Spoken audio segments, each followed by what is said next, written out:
నాన్నగారిది last rights funeral టైంలోని burial గ్రౌండ్కి తీసుకెళ్ళి ఆ కార్యక్రమం అయితే ఉంటుందో అది మాత్రం ఇంటర్నెట్ మొత్తం మీమ్స్ వస్తున్నాయి. అది నాకు అర్థం కాదండి. ఒక్కటి చాలా క్లియర్గా చెప్తాను, మా నాన్నగారికి అది చాలా ఇష్టపూర్వకమైన విషయం.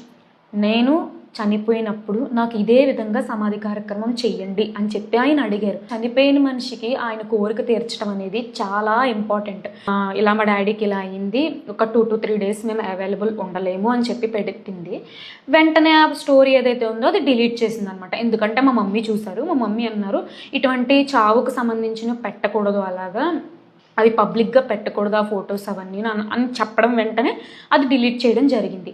ఎప్పుడు ఇది జరిగింది? జాన్ మంత్లోది. అయితే జాన్ మంత్లోనే స్క్రీన్ షాట్లు తీసుకొని జాన్ మంత్లోనే సేవ్ చేసుకొని ఇప్పుడు ఈ ఇష్యూ జరిగింది కాబట్టి ఇప్పుడు బయట పెట్టారు.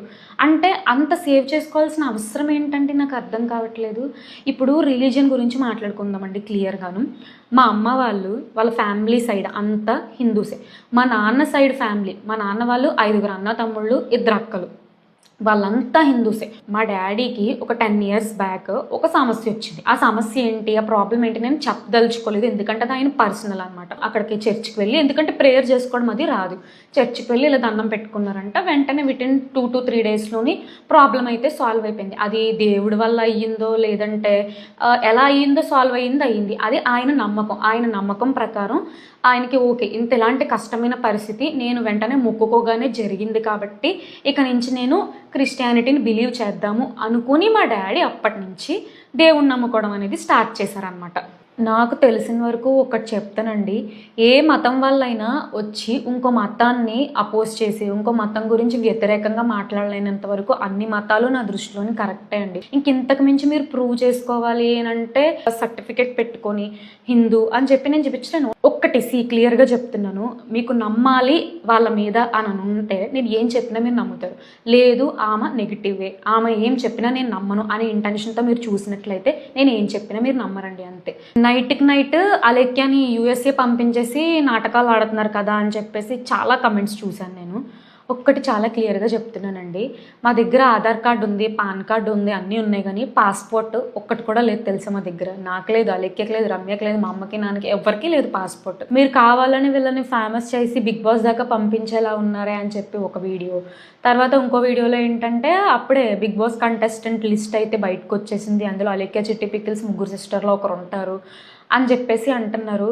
నిజం చెప్తున్నాను, బిగ్ బాస్ గురించి అటు సైడ్ నుంచి మాకు ఎటువంటి ఏది రాలేదు, ఒక ఈమెయిల్ కానీ ఒక నోటిఫికేషన్ కానీ ఏమీ రాలేదు. ఇది ఆల్ జస్ట్ రూమర్స్ అంతే. అండ్ మోర్ ఓవర్ ఏంటంటే నేను ఒక 1 month బ్యాక్ నార్మల్గా నాకు ఒక విష్ లిస్ట్ అని చెప్పేసి ఒక వీడియో చేశాను. అందులో బిగ్ బాస్కి వెళ్ళాలి అనే కోరిక ఉందని చెప్పి నేను అందులో రాశాను. అప్పటికి గొడవలు ఏం జరగలేదు, అంతా నార్మల్ ఉండేది, నార్మల్ లైఫ్, నార్మల్ వ్లాగ్స్ ఇవన్నీ ఉండేదన్నమాట.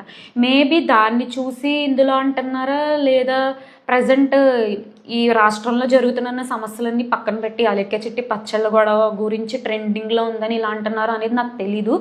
బట్ ఏదైనా కానీ బిగ్ బాస్ నుంచి అయితే ఎటువంటి ఆఫరు రాలేదండి. నాకు పెళ్ళయి 1 సంవత్సరం అయింది అంతే, 1 year 3 months అవుతుంది.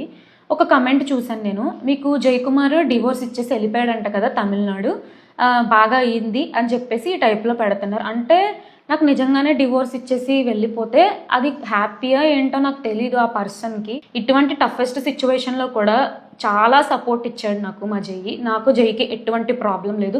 అండ్ జైకి మా ఫ్యామిలీతో కూడా ఎటువంటి ప్రాబ్లం కూడా లేదండి, ఇదైతే క్లియర్. అలేఖ్యకి హెల్త్ సిచ్యువేషన్ బాగాలేదు, హాస్పిటల్ తీసుకెళ్ళాము, ICUలో ఉంది అని చెప్పేసి నేను రమ్య వీడియో అయితే పోస్ట్ చేశామన్నమాట. దానికి ఎలా అన్నారంటే ఎడిటింగ్ బాగానే చేశారు, ICUలో ఉంది అంటే మినిమం ఆక్సిజన్ మాస్క్ ఉంటుంది కదా, జస్ట్ నార్మల్గా అలా పడుకొని ఉంది, బాగా కవరింగ్ చేశారు అని చెప్పేసి అంటున్నారండి. ఫాస్ట్గా నేను ఏం మాట్లాడానో కూడా నాకు తెలియదు, జరిగిన సిచ్యువేషన్ నేను వచ్చి చెప్పాను అంతే. పోనీ సరే అండి నాది ఎడిటింగ్ అనుకుందాం, రమ్య అయితే ఇలా సెల్ఫీ వీడియో తీసుకుంది కదా, అందులో కూడా మీరు వెనక చూసుకోండి, ఇంకా అంతకు మించి నేనైతే ప్రూవ్ చేయలేను. అండ్ 1 more thing ఏంటంటే ఆక్సిజన్ మాస్క్ గురించి అంటున్నారు. ఒక్కటి క్లియర్గా చెప్తున్నానండి, మనకి మూవీస్లో చూపించింది ఒకలా ఉంటుంది, రియల్ లైఫ్లో ఒకలా ఉంటుందండి. ICU అంటే నేను చూసిన ప్రకారం ఆల్రెడీ మా నాన్నగారు ఉన్నారు ఒక 3-4 times ICUలో. ఇప్పుడు మా చెల్లి ఉంది, మా నాన్నగారి గురించి కాదు, ఇప్పుడు మా చెల్లి గురించే మాట్లాడుకుందాం ICU సంగతి. ఇప్పుడు ICU అంటే కొంచెం emergency situation, life and death సిచ్యువేషన్లో ఉన్న వాళ్ళని తీసుకెళ్ళి ఐసీయూలో పెడతారు. ఆ పిల్ల బ్రీత్ తీసుకోలేకపోతుంది, ఈ ఇష్యూ చాలా కష్టంగా ఉంది అని చెప్పి పడుకోబెట్టి ఆక్సిజన్ మాస్క్ పెట్టారు. ఐసీయూలోని మీరు నమ్ముతారో నమ్మరో, నాకు వేరే హాస్పిటల్స్ గురించి తెలియదండి, మేము వెళ్ళిన హాస్పిటల్ గురించి నేను మాట్లాడుతున్నాను. లోపలికి ఒక్కరిని కూడా అలో చేయలేదు. ఓన్లీ డాక్టర్ అండ్ అక్కడ ఉండే నర్స్ ఉంటారు కదా, వాళ్ళని మాత్రమే అలో చేశారు. తర్వాత తనని ఐసీయూలోంచి ఒక 2 hours పెట్టిన తర్వాత ఓకే బ్రీత్ నార్మల్ అయిపోయింది, తనంతటి తాను తీసుకోగలుగుతుంది అన్నప్పుడు అక్కడి నుంచి జనరల్ వార్డుకి అనేది షిఫ్ట్ చేశారండి. జనరల్ వార్డుకి షిఫ్ట్ చేసి బీపీ అనేది చెక్ చేశారు. ఓకే బీపీ అంతా నార్మల్గానే ఉంది, తనకంతా బాగానే ఉంది, బట్ 1 day అయితే అబ్జర్వేషన్లో పెట్టి పంపించాలని చెప్పేసి ఆ రోజంతా ఉంచి నెక్స్ట్ డే అంటే ఈరోజు ఈవినింగ్ డిశ్చార్జ్ చేయడం జరిగింది.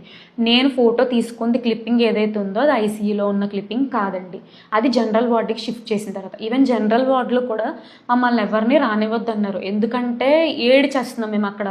అలా ఏడ్చేస్తుంటే పక్కనున్న పేషెంట్ డిస్టర్బ్ అవుతారు, వాళ్ళకి టెన్షన్ పెట్టుకుంటారు, అస్సలు రావద్దు, ఓన్లీ ఒక్కళ్ళే రప్పించాలి అంటే మా అమ్మ వెళ్ళింది. ఇలా డోర్ ఓపెన్ చేసినప్పుడు ఫాస్ట్గా మేము ఫోటో తీసామంతే. చివరిగా ఇంకొకటి చెప్దాం అనుకుంటున్నానండి, నేను కూడా చూశాను అలేఖ్యకి ఆల్రెడీ మ్యారేజ్ అయిపోయింది అని చెప్పేసి చూశాను. తర్వాత ఏమో ఐటీ కంపెనీ కొనేసింది బెంగళూరులో అని చెప్పేసి కమెంట్ చూశాను. మీరు నమ్ముతారో నమ్మరో, అది కాదండి, అది నిజం కాదు, అబద్ధం అని నేను చెప్తే 50% నమ్మారంటే, నమ్మలేని వాళ్ళు 50% ఉన్నారండి. ఇంకా నేను అంతకుమించి నేను దాన్ని ఎలా ప్రూవ్ చేయాలో కూడా నాకు తెలియట్లేదు ఇప్పుడు ఇలాంటి సిచ్యువేషన్లోని. ఇంకా ఈ టాపిక్ ఏదైతే ఉందో అది ఇక్కడితో ఎండ్ చేసేద్దాం అనుకుంటున్నానండి. ఎందుకు అంటే ఇవి ఖచ్చితంగా చెప్పాల్సిన సమాధానాలు కాబట్టి నేనైతే ఈ వీడియో చేస్తాను. ఇంకా ఈ అలేఖ్య చిట్టి పికిల్స్ రిలేటెడ్ ఇష్యూ గురించి ఇక నుంచి నేను అసలు మాట్లాడదాం అనుకోవట్లేదు, నాకు కూడా అస్సలు ఓపిక లేదు. ఇంకా అయిపోయింది. 1 more time నేను చెప్తున్నాను, ఎవరెవరైతే బాధపడ్డారో లైక్ అలేఖ్య నుంచి వాళ్ళందరికీ నేను సారీ అడుగుతున్నాను, సారీ చెప్తున్నానండి. సో ఇక నుంచి ఇంకా నార్మల్ లైఫ్లోకి అయితే వెళ్ళాలి కదండి, ఎన్ని రోజులని చెప్పి దీంతోనే ఉంటాను నేను. సో ఇక నుంచి నార్మల్ లైఫ్లో నార్మల్ వీడియోస్ అది పెట్టేసుకోవాలి, లేదంటే ఎండ్ ఆఫ్ ద డే నా ఫుడ్ ఏదైతే ఉందో అది యూట్యూబ్ మీదే బేస్ అయ్యి ఉంది. ప్రజెంట్ ఒక 6 months నేను నాకేం జాబు లేదు, 6 months నేను బ్రేక్లో ఉన్నాను. ఇటువంటి సిచ్యువేషన్లో నాకు యూట్యూబే మెయిన్, నా కెరీర్ మొత్తం దీని మీదే డిపెండ్ అయి ఉంది.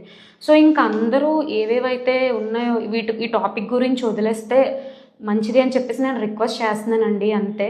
సో అండ్ ఇలాంటి టఫెస్ట్ సిచ్యువేషన్లో చాలామంది వచ్చి సపోర్టివ్గా మెసేజెస్ కమెంట్స్ పెట్టారు. మీ అందరికీ నేను అసలు ఏమి ఇచ్చినా నేను రుణం తీర్చుకోలేను, నిజంగా మీ అందరికీ చాలా థ్యాంక్స్ అండి ఇటువంటి సిచ్యువేషన్లో మాకు తోడున్నందుకు. సో ఇంకా అంతే అండి.